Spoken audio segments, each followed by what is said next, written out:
Saleem Ahmed. I'm an investor and also happen to be the chairman of the advisory board for National Incubation Centers in Lahore and Quetta. Saleem, tell me a little bit about this panel you were just on. I understand that it was focused on human capital. So why were you highlighting the human capital challenge with regards to Pakistan?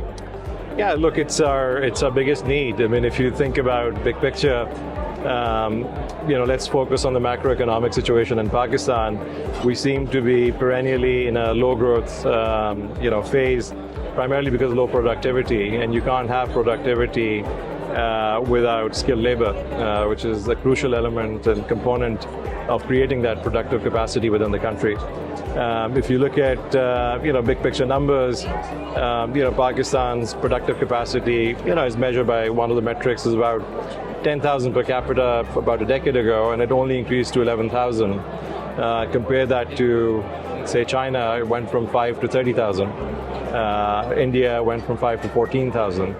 So we're in, this perennial sort of death trap of low productivity, largely because we don't infuse our industry and technology and otherwise with enough qualified people, in spite of the fact that we talk about a youth dividend, which should manifest itself quite strongly for us, given our population of 60% below the age of 30.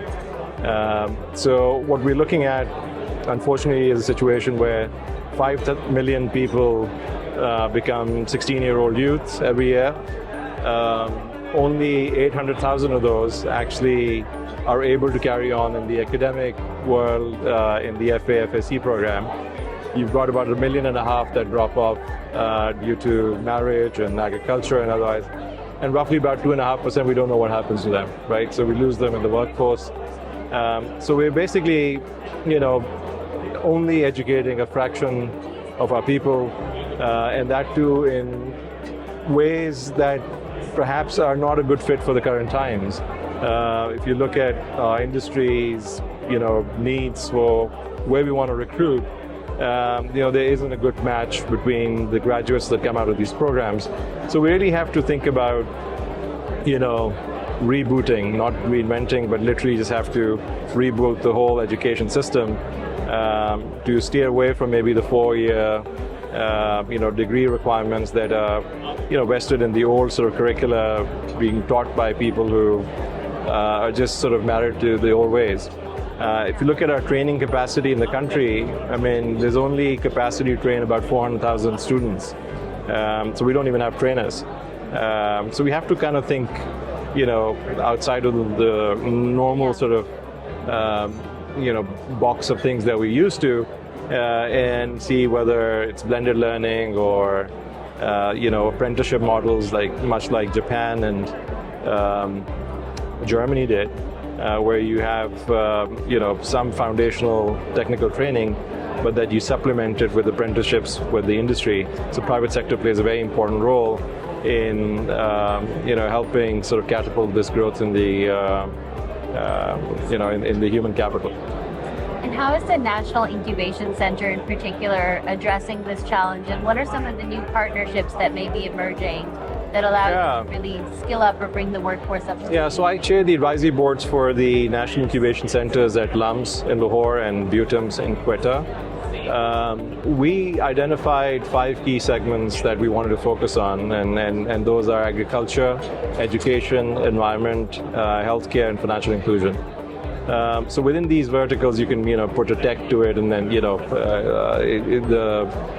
the needs go fairly deep from solving the problems of Pakistan perspective. What we do is we have a fairly strong foundational program, which is run primarily by LUMS faculty, and it's not your standard degree education program, but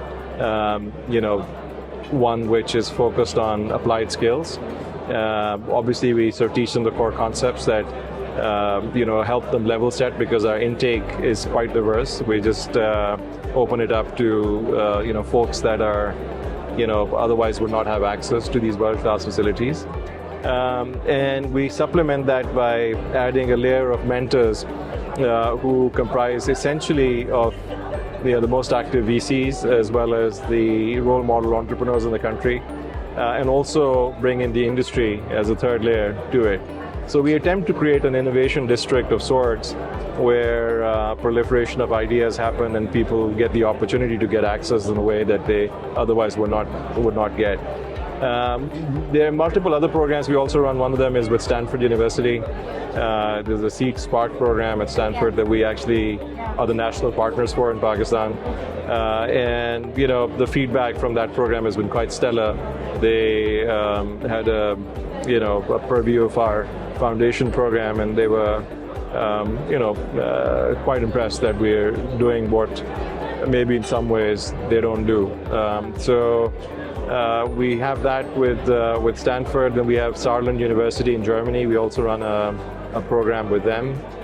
So we're trying to bring the best of the world to Pakistan and make it accessible to people, free of cost. But if you think about the bigger picture problem of human capital deficiency, we have to amplify this effort 100 times more.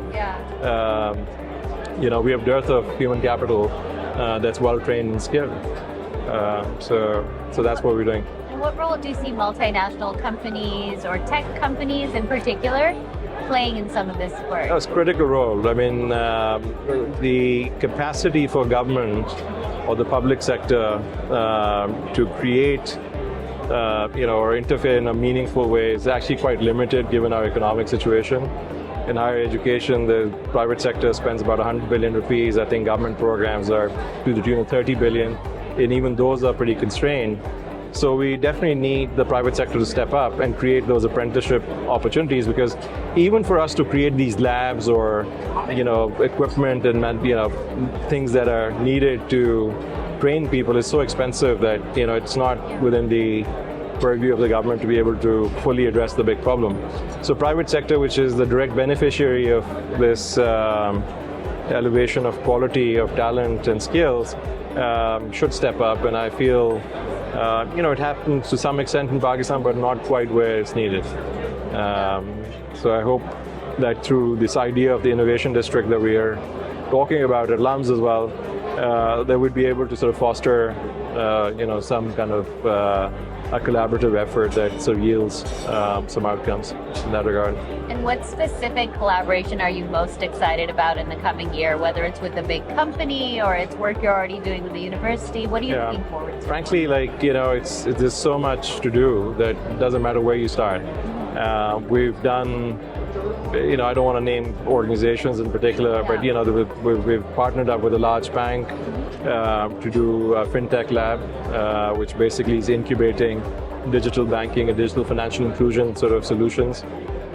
We've done one with another large Pakistani organization on clean tech, and we're trying to create solutions that sort of address the issues related to fossil fuels and whatnot. So there are a number of those types of engagements, and there are many more in the hopper. But again, as I say, I mean, this is just the tip of the iceberg. What we do, we hope that it just creates an example for others to emulate and replicate many-fold over. Excellent. Very exciting work coming out of Pakistan around human capital. So thrilled to hear it. Thanks for taking the time.